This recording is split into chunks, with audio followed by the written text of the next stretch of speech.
It's rare to see a club sack a manager with just 9 games of the season remaining, especially when that club is just 1 point off top spot in the title race, remains the bookies' favourite to win it, and has just dismantled a side containing Messi, Neymar and Mbappé in the Champions League knockouts. But by letting go of Julian Nagelsmann during the recent international break, that's exactly what Bayern Munich have done, with Thomas Tuchel immediately announced as his successor. The last time Bayern made a change of coach so late in the season was back in 2011, when Louis Van Gaal was sacked after a 1-1 draw with Nürnberg left his side 14 points off top spot in 4th place, which back then was only enough to qualify for the Europa League. This time the new coach has a potential title deciding clash at home to former employers Borussia Dortmund as his first game in charge, followed by a DFB Pokal quarter-final against a strong Freiburg side, with a league game against Freiburg soon after, plus a Champions League quarter-final away at Manchester City, all in the space of 10 days. It's fair to say that, regardless of their reasons for sacking Nagelsmann, Bayern have taken a risk by making such a drastic move at such a crucial moment in the season with so much still to play for. But why have they opted for Tuchel, and what can he do to deliver them glory this season? On today's EFD Explained, we're heading to the Allianz Arena. Thomas Tuchel and the man he is replacing are very similar in many ways. Born and raised in towns west of Munich, just a 50-minute drive from each other, the pair would end up crossing paths at nearby Augsburg, where Tuchel was coaching the reserve side in the late 2000s and where Nagelsmann played before his career was ended early by injury, with the youngster subsequently working as a scout under Tuchel for a brief time. And while both are very much influenced by the modern German school of tactics, with Tuchel learning directly from Ralf Rangnick when he worked under him at Stuttgart and taking on jobs at Mainz and Borussia Dortmund after Jurgen Klopp, and Nagelsmann picking up some early wisdom from Tuchel himself, they also have a reputation for tactical flexibility. Tuchel is at least as influenced by Pep Guardiola as he is by Klopp, famously switching Dortmund to a more possession-based game after taking over from him in 2015, while Nagelsmann did something similar after taking over from Rangnick at RB Leipzig in 2019. However, an area the Bayern hierarchy may feel Tuchel has more chops is in defence, where they have generally looked weakest under Nagelsmann. While their general dominance of games means their backline naturally doesn't face a huge amount of traffic, with only Man City matching their 64% possession in Europe's top 5 leagues this term, and RB Leipzig the only Bundesliga side to concede fewer expected goals against, the defence did become an increasingly big problem towards the end of his tenure, conceding at least twice in 4 of his final 7 league games and keeping just 2 clean sheets since the Bundesliga resumed in January. In that time frame, they have conceded more goals than lowly Schalke, and it can't just be put down to Manuel Neuer's absence. According to Understats, they have conceded 12.74 expected goals against since the World Cup, and so their actual goals against tally is a fairly close reflection of the quality and quantity of chances they've been handing opposition attacks.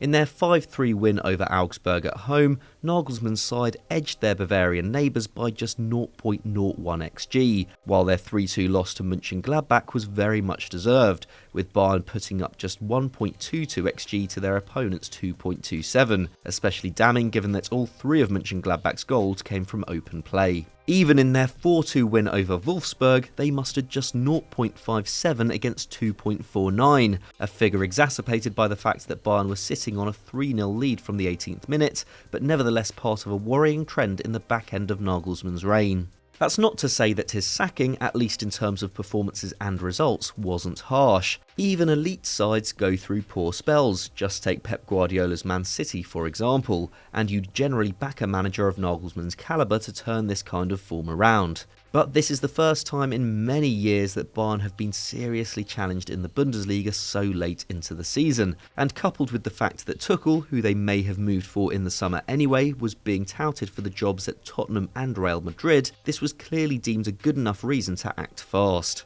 But what will Tuchel do to fix these problems? To get an idea of what he has in mind, it's worth looking at what he did after taking over from Frank Lampard at Chelsea in 2021. Of course, he was taking over a far more dysfunctional side, one that sat 9th in the league when he came in, but like Bayern, their biggest problem was also in defence.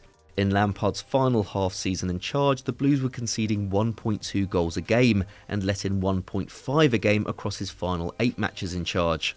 The Tuchel effect was instantaneous, with the side conceding just 2 goals across his first 10 league games and conceding just 13 at a rate of just 0.7 a game across the second half of the campaign, fewer than any other side in the Premier League. Amazingly, they actually conceded more in this period than XG predicted. So how did he do it? Given Lampard's Chelsea were quite an aggressive pressing side that subsequently left too much space in behind, many coaches would have opted for a more reserved defensive style of play. But Tuchel actually got them pressing more aggressively, allowing opponents just 8.9 passes per defensive action, down from 9.6 under Lampard.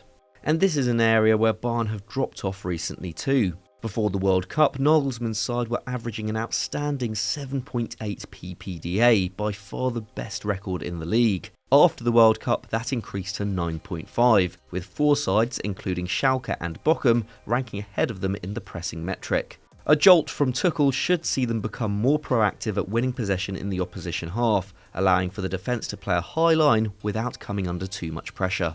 But he was more conservative in other ways, switching the side to a 3-4-3 shape that utilised the abilities of ageing defenders like Cesar Azpilicueta and Thiago Silva and allowed Antonio Rudiger to carry the ball upfield without leaving the back line exposed. This could be something we see him try at the Allianz Arena, with Luca Hernandez's injury still leaving Benjamin Pavard, Matthijs de Ligt, Deo Upamecano and Daley Blind as options for the back 3, Alphonso Davies possessing the attributes of a world-class wing-back, and Joao Cancelo incredibly comfortable in the middle third.